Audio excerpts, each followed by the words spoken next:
Aujourd'hui, jeudi 10 décembre, croire à la magie de l'eau guérisseuse. 1, 2, 3 soleils, bienvenue au calendrier de l'Avent.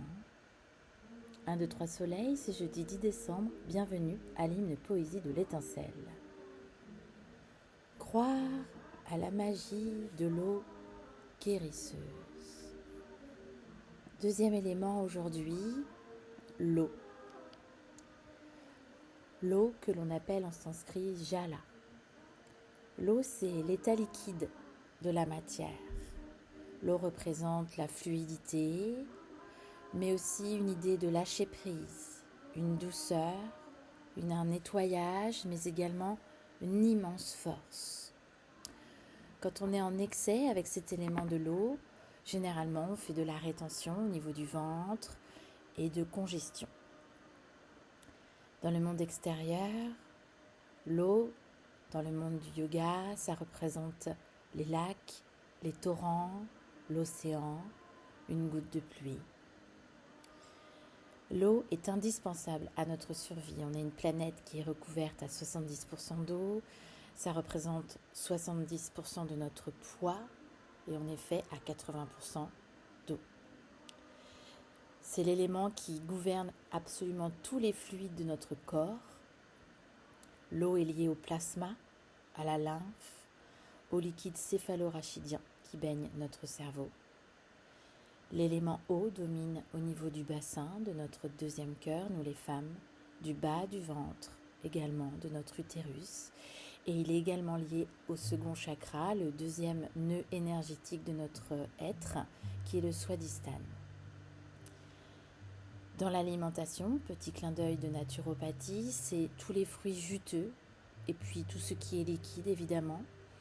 L'action à l'eau, c'est celle de s'hydrater, autant à l'intérieur en buvant de l'eau et des liquides comme des tisanes, mais c'est aussi se nourrir d'eau à travers le visage, l'hydratation de notre peau.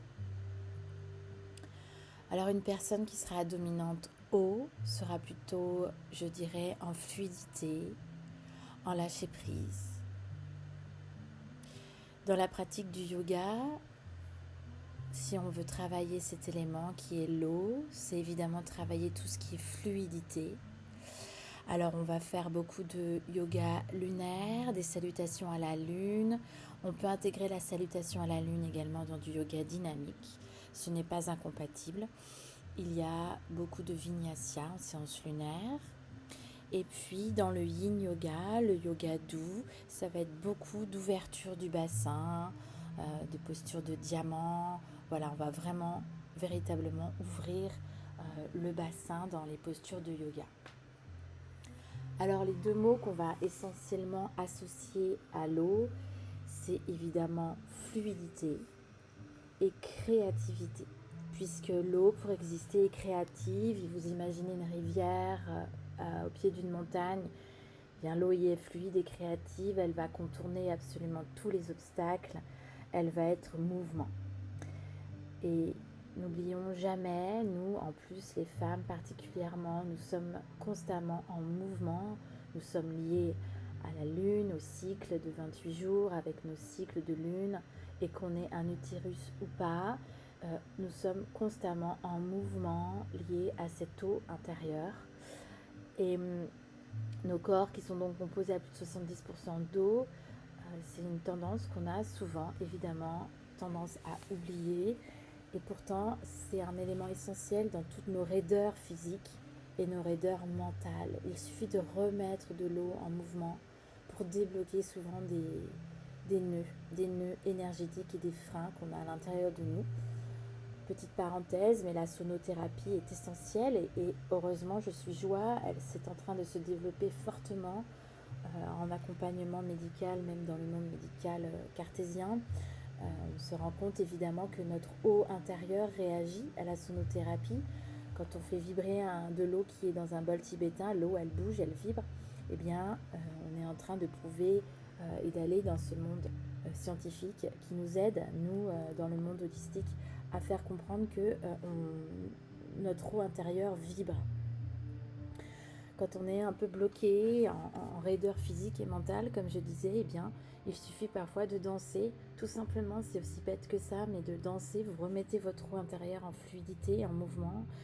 Et l'eau intérieure qui nous porte, qui nous guide, est intuitive et naturelle, exactement comme une eau d'une rivière, d'un lac ou d'un océan.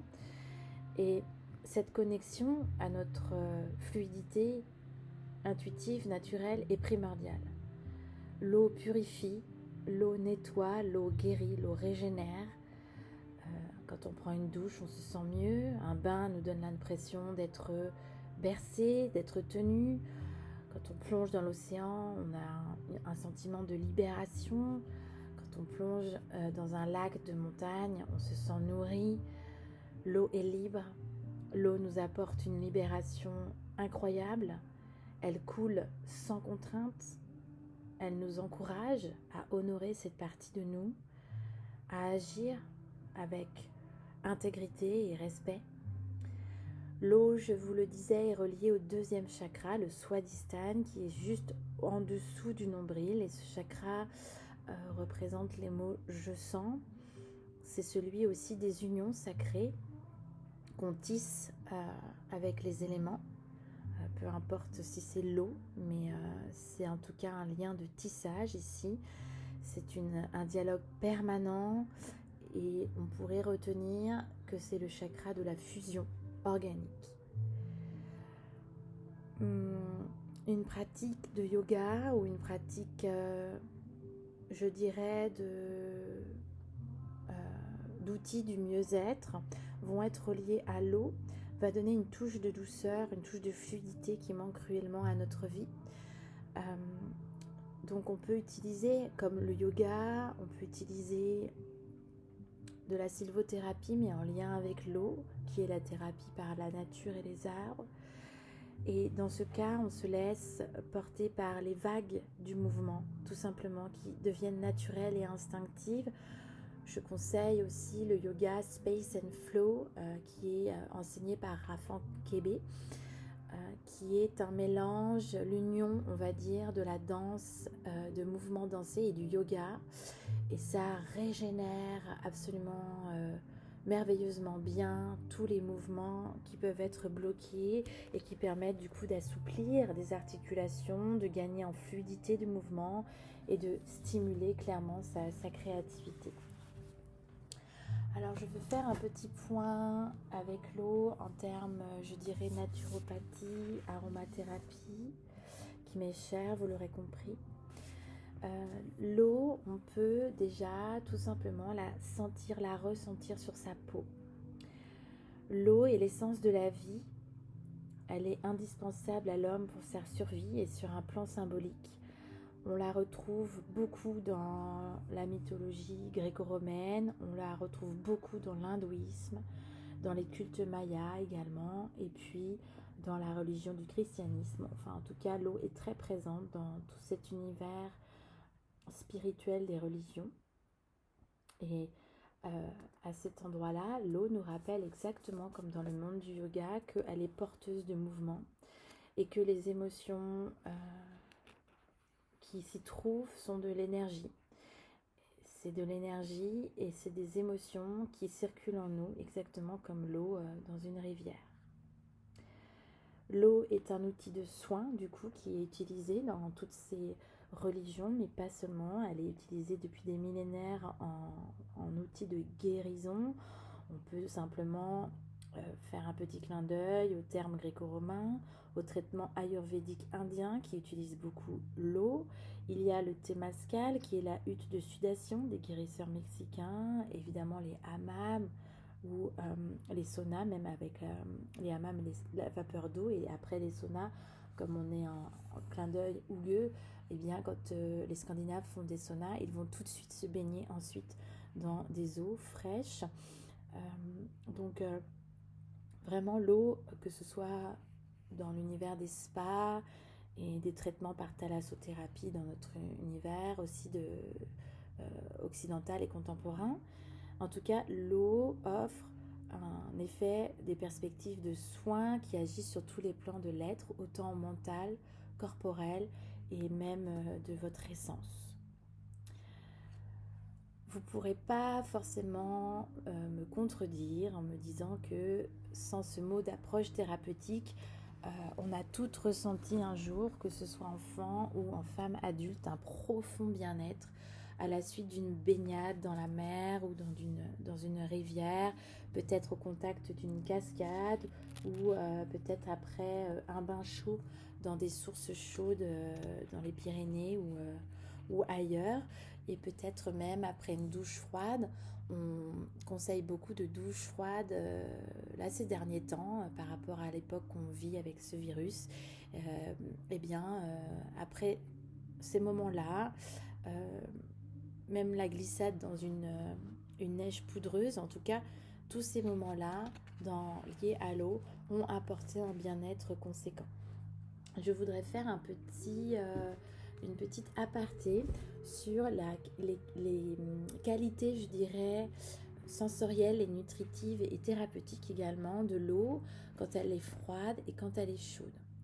Alors, prendre une douche froide liée à l'eau froide ou nager à l'océan, par exemple en début de printemps ou même en fin d'hiver, ou marcher dans l'eau fraîche d'une rivière de montagne. En tout cas, tout de suite, on a le mot revigorant qui vient et puis on dépasse aussi une peur qui est saisie par la température. Et quand on sait que la peur est l'émotion qui est liée au deuxième chakra, on sent que tout est lié. Il y a toute une reliance.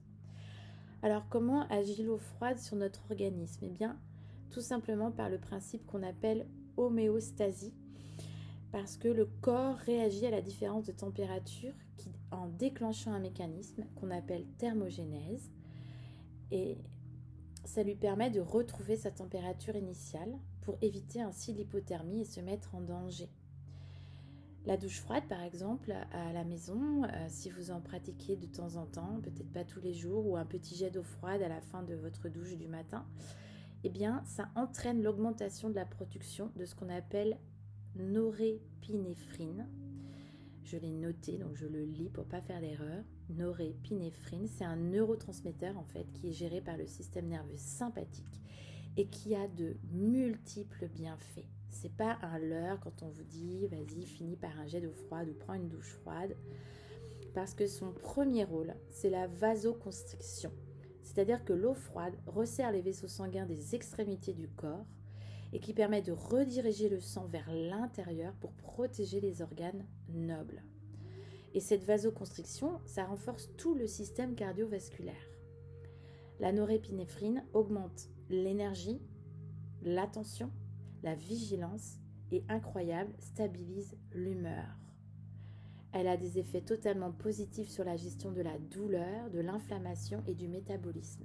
Et c'est pas un hasard si les scientifiques de plus en plus utilisent la cryothérapie, qui est l'eau du froid, le traitement des douleurs par le froid et par l'eau froide. Et le corps a des capacités magiques, il s'adapte à l'exposition répétée au froid parce qu'il augmente à ce moment-là le nombre de mitochondries, ce sont les centrales électriques de nos cellules, ça on l'a tous appris en sciences au lycée, dans les tissus graisseux, et du coup il fait passer le corps en mode brûlage de graisse, et du coup en brûlant vos graisses, eh bien, vous générez de la chaleur, et donc vous permettez d'harmoniser votre température. C'est incroyable, mais c'est fait comme ça. Du coup, l'exposition au froid, il faut que vous ayez en tête que ça permet de réduire vos molécules inflammatoires. Donc quand par exemple on est en plein coronavirus, eh bien c'est vrai, il y a un effet possible.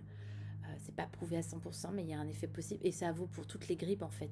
Grippe A, toutes les grippes qu'on a pu avoir. Eh bien ça permet de réduire les molécules inflammatoires. Ça augmente le nombre de cellules blanches.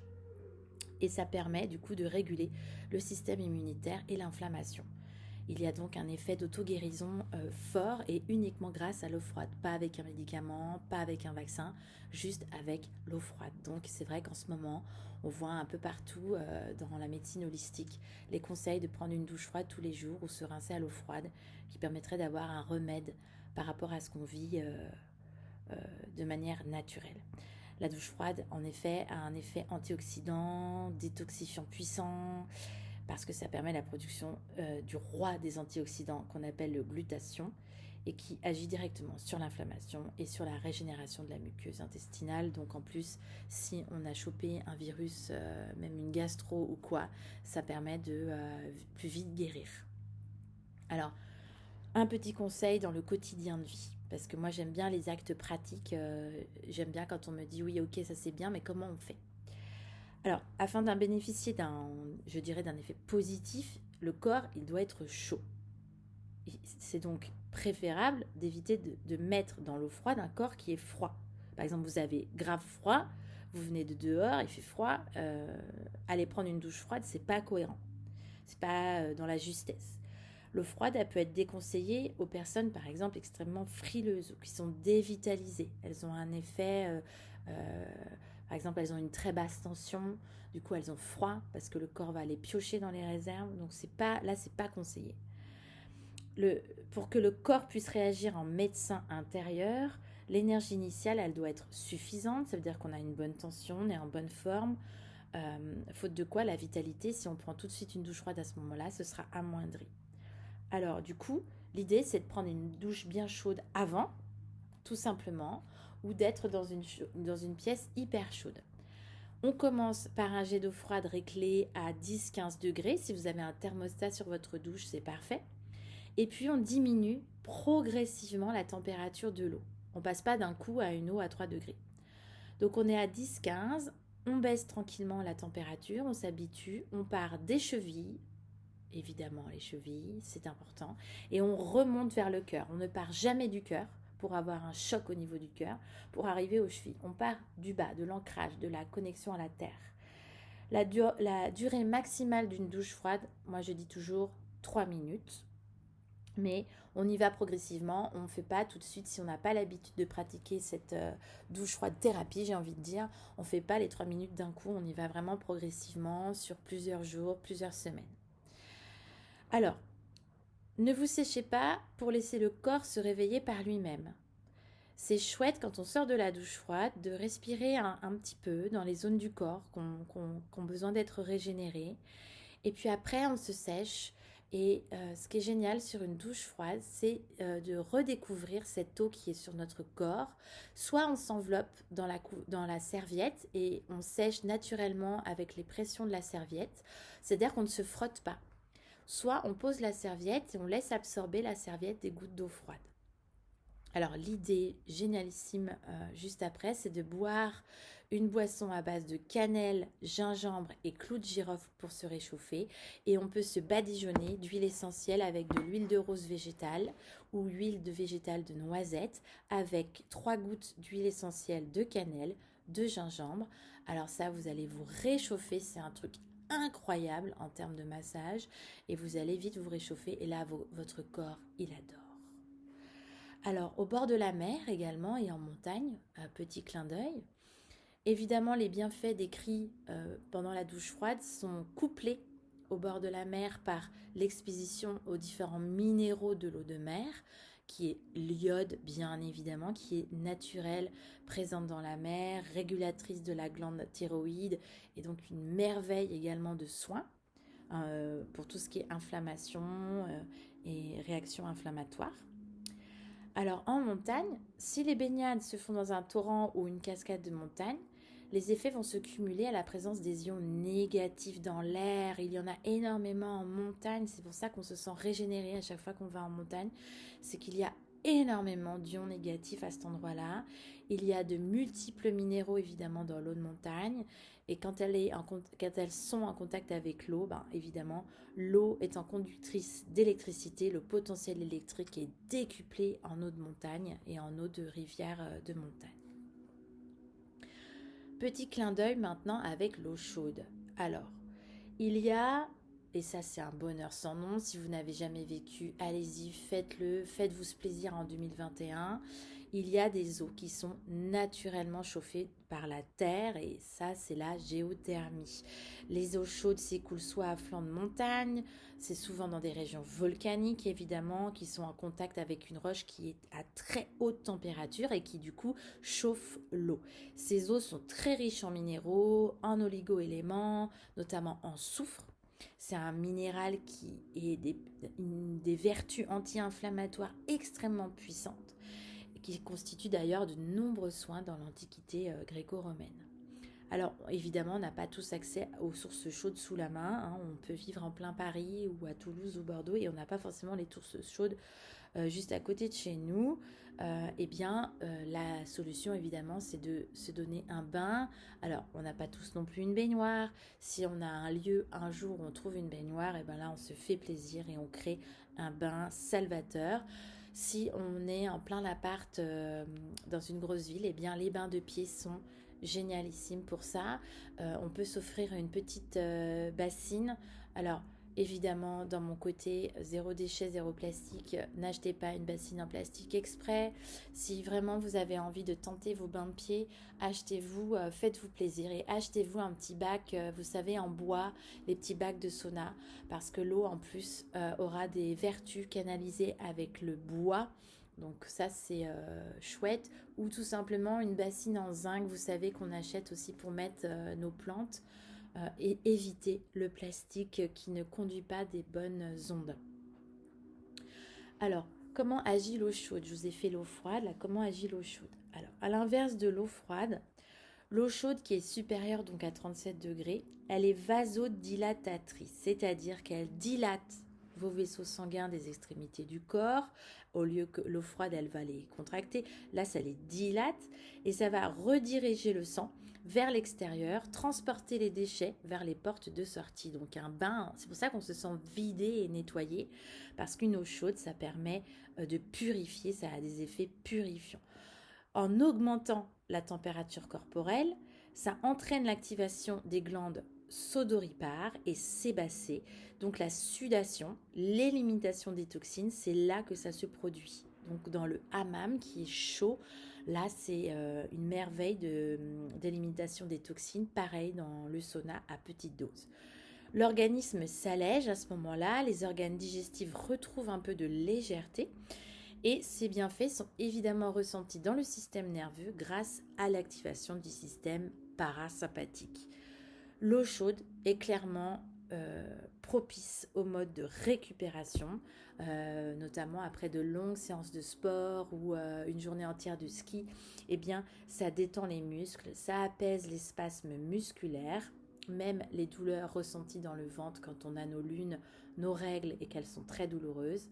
Ça améliore la digestion et ça diminue la constipation.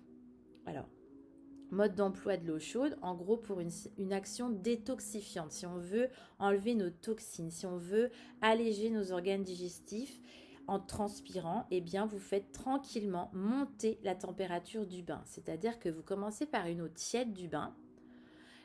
Comme ça, vous n'avez pas non plus le choc d'un coup d'une eau bouillante. Et vous montez jusqu'à à peu près 42 degrés. Vous attendez que la transpiration s'active dans le bain. Là, vous allez commencer à transpirer sévère dans le bain. Et quand vous serez en mode vraiment grosse transpiration, vous pouvez à ce moment-là sortir du bain et vous rincez. Attention, quand vous faites un bain, ne vous rincez jamais à l'eau froide. Vous vous rincez à une eau tiède, au pire tiède, mais chaude, pour que la transpiration perdure. Sinon, les effets ne seront pas bénéfiques. Pour les séances de hammam et sauna, eh bien, à ce moment-là, le contact de l'eau active la circulation du système lymphatique et donc l'élimination également des toxines. Donc c'est vraiment chouette de s'offrir un petit hammam et un petit sauna de temps en temps. Alors l'eau tiède, pour celles qui n'aiment pas l'eau bouillante ou l'eau trop chaude, l'eau tiède c'est celle qui se situe entre 35 et 37 degrés. Ça peut être une bonne alternative parce que ça ne provoque ni choc ni stress. Elle permet juste un apaisement. C'est idéal par exemple pour le soir. Alors, si vous avez envie de relâcher vos tensions musculaires accumulées, besoin de vous calmer vos douleurs digestives ou de règles et vos spasmes intestinaux, eh bien, vous pouvez ajouter quelques gouttes d'huile essentielle de lavande sur du sel de mer. Par exemple, vous achetez du sel de mer pour votre bain. Vous mélangez, alors le sel de mer, par exemple, vous prenez 2 cuillères à soupe. Le bicarbonate, vous mettez 1 cuillère à soupe. Vous mettez 3 jusqu'à 5 gouttes maxi d'huile essentielle de lavande. Vous plongez tout ce petit mélange dans une eau du bain à 37 ou dans votre bain de pied si vous voulez vous initier au bain de pied. Et là, vous allez vivre un moment juste plein de douceur et tellement ougue. Je vais faire et terminer ce hymne poésie du podcast par des connaissances liées à l'eau, mais l'eau dans le sens spirituel lié à votre âme et votre essence. Et qu'est-ce que l'eau? Puisque là on vient de parler du bienfait au corps, à l'esprit également, puisque ça développe toutes ces hormones de bonheur, d'apaisement et de relaxation pour apaiser et un petit peu étouffer les hormones liées au stress. Je vais apporter aussi des notions sur l'eau qui nourrit notre essence spirituelle. Alors l'eau est l'élément du féminin, de la vie, du yin. C'est l'élément fondamental du yin féminin, du féminin sacré, sauvage, c'est l'eau. L'eau est pour ce monde-là la force vitale féconde, c'est la donneuse de vie, c'est grâce à elle qu'il y a la vie sur Terre, c'est grâce à elle que le fœtus va grandir au sein de l'utérus dans le liquide d'eau amniotique, c'est une source infinie d'inspiration. L'eau dans ce monde du féminin sacré et sauvage guérit, protège, purifie. Associée depuis toujours en lien avec le ciel et la terre, elle est entre les deux. Elle est la médiatrice, elle est la reliance finalement spirituelle entre la terre et le ciel. Et source de toute vie, grâce à l'influence de la lune, je ne vais pas refaire votre cours sur les marées, mais la lune du coup a une influence sur les flux, sur le mouvement de l'eau, le mouvement de nos règles. L'eau imprègne l'esprit de la nature entière qui est Gaïa dans toutes les spiritualités quasiment du monde entier. Et le manque d'eau, puisque j'aime assez, je vous l'ai dit, exprimer l'extrême à chaque fois en miroir, eh bien le manque d'eau, c'est vraiment un drame pour l'ensemble du vivant. Ça peut autant être en image, c'est l'absence d'écoute, l'absence du respect du féminin sacré qui assèche la vie tout entière. Sans eau, il n'y a pas de larmes non plus, que ce soit des larmes de tristesse ou des larmes de nettoyage ou des larmes de joie. Alors, j'aime beaucoup lire et je vous conseille les travaux de Masaru Emoto qui montrent les capacités à l'eau. Alors moi, quand j'ai lu ça, j'ai trouvé ça extraordinaire. C'est les capacités de l'eau à recevoir des informations, à contenir des mémoires. L'eau a une mémoire, ce qui lui confère des pouvoirs évidemment extraordinaires de médiation et de guérison. On a à prendre soin de l'eau comme on prend soin de nous-mêmes.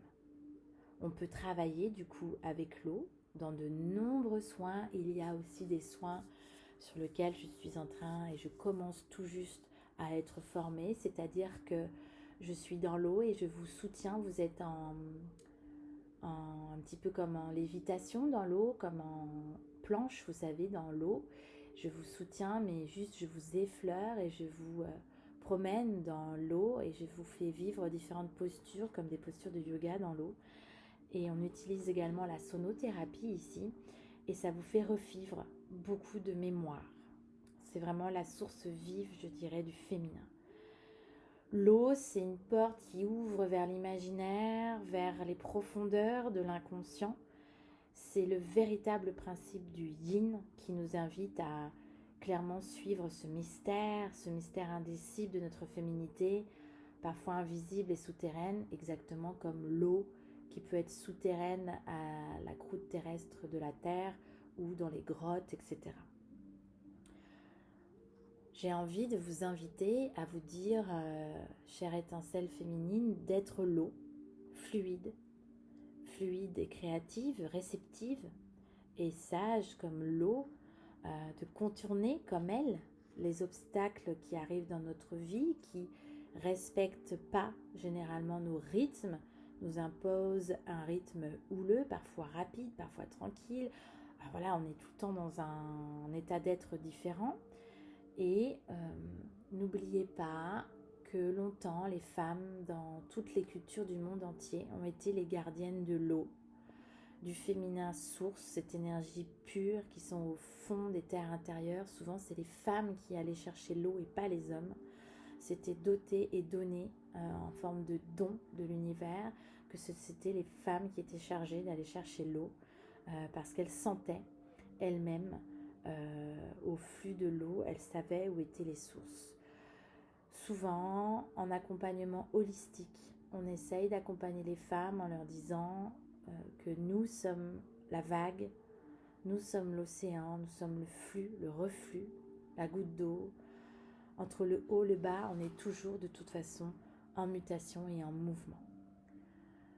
Je valorise à l'étincelle les larmes, pas seulement à l'étincelle mais dans ma vie. Les larmes signent et drainent nos émotions.